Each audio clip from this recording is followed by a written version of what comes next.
تو میں نے ایک بندے سے کہا کہ یہاں تو دینی تعلیم کا فقدان ہو گیا پھر.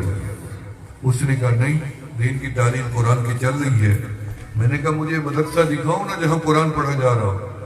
تو ایک دردی کی دکان پہ لے گیا، اور دردی کی دکان کے آگے جو بورڈ لگے ہوئے تھے وہ لڑکیوں کی لباس کی ڈیزائننگ کے لگے ہوئے تھے، لڑکیوں کے.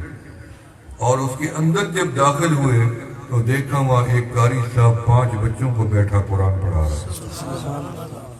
ظاہراً دنیا نے دیکھا کہ مدرسے بند ہو گئے، لیکن بند نہیں ہوئے، اندر قرآن کی تعلیم ہو رہی تھی. یہ قرآن ہے. جب انگریز نے قرآن کو مٹایا، کیونکہ جب سینوں میں قرآن تھا تو اس نے کہا جب تک قرآن ختم نہیں ہوگا میں ہندوستان پہ قبضہ نہیں کر سکتا. اس نے حفاظ کی آنکھیں نکال دی، سینے پھاڑ ڈالے، توپوں کے آگے 3 لاکھ علماء حفاظ کو شہید کیا، مدارس گرا دیے، قرآن کے نسخے جلا کے لاکھوں کی تعداد میں دریا گنگا جمنا میں بہا دیے. خوش ہو کے وائس رائے گلی سے ٹہلتا ہوا جا رہا تھا کہ ہم نے مسلمانوں کا قرآن ختم کر دیا، اب کوئی مسئلہ نہیں ہے. لیکن ایک گلی سے گزرا تو اسے ایک گھر کے چھوٹے سے جھوپڑے سے قرآن کی آواز آئی. تو اس نے قدم روکے تو اندر جا کے دیکھا کہ ہم نے تو قرآن کو مٹا دیا، یہ کہاں سے تلاوت آ رہی ہے. تو پتہ چلا کہ ایک نابینا دوسرے نابینے کو قرآن پڑھا رہا ہے. تو اس نے کہا ہم ہار گئے، قرآن جیت گیا. ان بچوں کے سینے میں آپ کیا سمجھتے ہیں 14 بچے کہ معمولی چیز نہیں ہے. جہاں ان کو اللہ نے اعزاز بخشا ہے، اصل اعزاز قاری جنید صاحب کے پاس ہے، استادوں کے پاس ہے، جنہوں نے ایک بچے کے اوپر کتنی محنت کر کے رب کا پورا قرآن پڑھایا. آپ کو اس کا اندازہ نہیں ہے. 30 اجزاء ہیں قرآن کے. کتنی لوگ بیٹھے ہیں جن کو ایک پارہ بھی یاد نہیں ہے. کتنی لوگ بیٹھے ہیں جن کو ایک سورت مکمل قرآن کی یاد نہیں ہے. 2 سورتوں پہ نماز پڑھ رہے ہیں لوگ، ادائیگی صحیح نہیں ہے الفاظ کی. لیکن یہ بچے بیٹھے ہیں، ان کے سینے میں قرآن پاک کے تمام الفاظ محفوظ ہو گئے. ان کے سینے میں جتنی قرآن کے الف ہیں وہ چلے گئے، با ہیں وہ چلے گئے، تا ہیں وہ چلے گئے، سا ہیں وہ چلے گئے، جیم ہا خا جتنی بھی الفاظ ہیں حروف تہجی کے حساب سے رب ذوالجلال نے ان کے سینوں میں منتقل کر دی ہیں. اب میں آپ کو بتاؤں قرآن پاک کے اندر بے آتی ہے، الف یا با 2 لفظ ہے. تو اس کے جو نیچے نقطہ ہے، اس نقطے کا وزن دیکھیں کہ ایک بزرگ قبر میں فوت ہوا تو کسی نے اس کو خواب میں دیکھا کہ مسلمان کو کہ کیا بنی قبر میں تیری. اس نے کہا میری اولاد میں بزرگ کو لے کے قبرستان سے گزرا کہ فاتحہ پڑھے اللہ میرے باپ کو بخش دے. تو حافظ تھا وہ قاری، وہ میری قبر پہ آیا تو اس نے کہا اللہ میں نے بسم اللہ الرحمن الرحیم پڑھی ہے، جو بے کے نیچے نقطہ ہے اس کا 4تھے حصے کا ثواب میں چاہتا ہوں اس بندے کو دے دے. نقطے کا 4تھا حصہ. تو کہتے ہیں اس نے نیت کی تو اللہ نے میری قبر کو باغ بہشت بنا دیا، عذاب قبر ہٹ گیا. ایک خاتون کو اس کے شوہر نے وصیت کی کہ تیرے پیٹ میں حمل ہے، جب بچہ پیدا ہو تو اسے حافظ قرآن بنانا.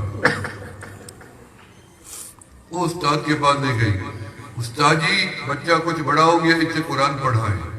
ادھر استاد نے بسم اللہ کی بے کے نقطے پہ انگلی کا اشارہ کروایا اور رب نے اس کی قبر کو باغ بہشت بنا دیا، گلزار بنا دیا.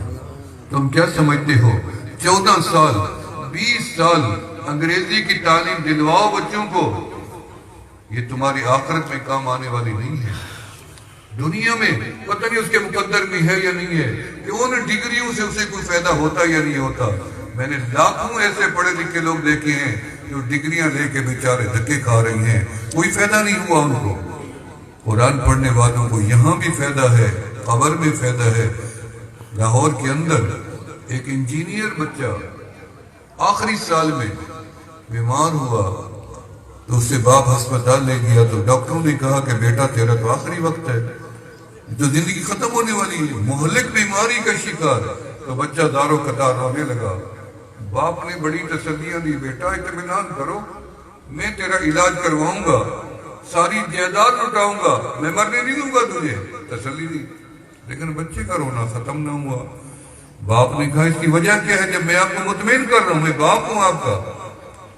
بچے نے کہا ابا آپ نے مجھے سونے نہیں دیا، گھر نہیں رہنے دیا، سکون نہیں کرنے دیا مجھے، پڑھو پڑھو پڑھو، آج میں اتنی تعلیم دے کے مجھے کیا فائدہ اس تعلیم کا؟ اب میں قبر میں جاؤں گا تو میرا کیا بنے گا؟ کیا ہی بہتر تھا کہ آپ مجھے قرآن ہی پڑھا دیتے، کچھ مجھے قبر میں تو فائدہ ہو جاتا۔ یقین کرو اس کی اس آرزو تمنا نے، مجھے یقین ہے کہ اس بچے کے اللہ نے قبر بھی روشن کر دی ہوگی، کیونکہ تو فکر کی بات ہوتی ہے۔ ایک نوجوان مرنے لگا، اس کی داڑھی کالی تھی، اس نے وصیت کر دی کہ میری داڑھی میں چونا لگا دینا۔ جب قبر میں اتارا گیا، منکر نکیر نے بٹھایا تو چونا گرنے لگا۔ پوچھا چونا کیوں ڈالا تھا؟ اس لیے ڈالا تھا تاکہ اللہ کو سفید بالوں سے حیا آتی ہے، میری داڑھی کالی تھی، میں اللہ کے ڈر کی وجہ سے داڑھی میں سفید چونا لگوایا ہوں۔ اللہ نے فرمایا میرے ڈر کی وجہ سے یہ کر کے آیا ہے تو میں نے اپنے بندے کو معاف کر دیا۔ وَلِمَنْ خَافَ مَقَامَ رَبِّهِ جَنَّتَانِ، جو بھی ڈرے اللہ سے، اللہ اسے جنتوں کا شہزادہ بنا دیتا ہے۔ تو اس لیے خود بھی قرآن پڑھیں اور اپنے بچوں کو قرآن پڑھائیں۔ قرآن ایسی چیز نہیں ہے کہ اس کو صرف بیٹیوں کو اس کے سائے میں روانہ کریں۔ قرآن اس لیے نہیں ملا کہ عدالتوں کے ٹیبل پہ رکھا ہو کہ قرآن پہ حلف دو کہ تم سچ بول رہی ہو یا جھوٹ بول رہی ہو۔ یہ قرآن اس لیے ملا ہے کہ جب بھی کھولو تو اس کے اندر ڈوب جاؤ۔ مولا علی شیر خدا رضی اللہ عنہ فرماتے ہیں کہ جب میرا دل چاہتا ہے میں رب سے باتیں کروں، میں نماز پڑھنے لگ جاتا ہوں، اور جب میرا دل چاہتا ہے کہ رب میرے سے بات فرمائیں تو پھر میں قرآن پڑھنا شروع کر دیتا ہوں۔ یہ رب کا کلام ہے، بندوں کے ساتھ کلام ہے، یہ لازوال کلام ہے، یہ پرتاثیر کلام ہے۔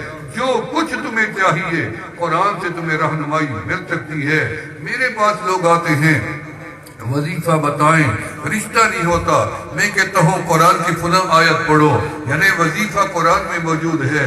رزق میں تنگی ہے، میں کہتا ہوں اللہ لطیف بعبادہ یرزق من یشاء وہو القوی العزیز، یہ وظیفہ پڑھو۔ مقدمے میں فتح کنی، وہ وظیفہ قرآن میں موجود ہے۔ شادی کا طریقہ موجود ہے۔